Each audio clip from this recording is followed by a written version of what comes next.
In today's video, I'm going to show you how to set up a global bounce list in Lemlist.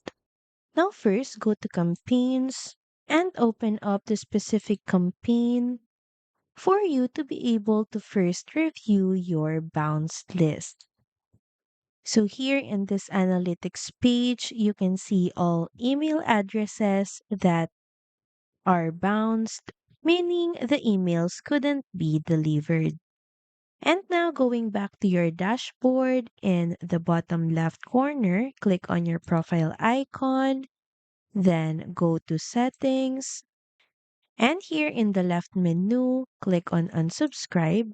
And here you can actually start manually adding the email addresses that you would like to add to your bounce list. So here, as you can see, there's an example format that you should use for you to be able to add unsubscribe variables.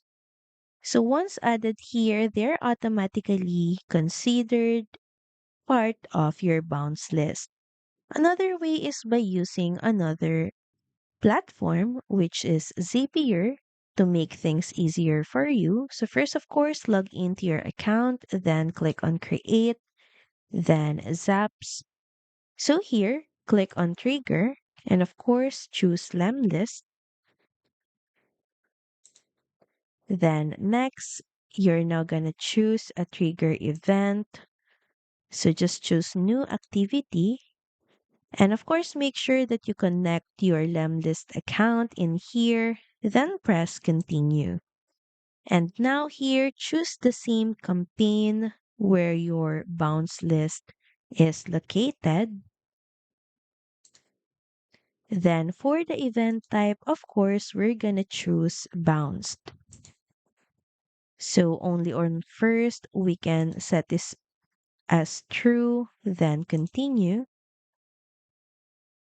And now for the action, of course, choose Lemlist once again. And for the action event, choose Add recipient to unsubscribe list. Then press continue.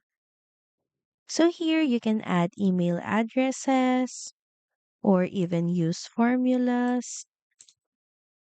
And of course, make sure that you test your step to make sure that it is working the same with Lemlist. And once done, click on the publish button. And from there, your bounced emails should be blocked globally, keeping your campaigns clean and your deliverability strong. Thank you for watching this video. Also, feel free to use our affiliate link in the description. Bye!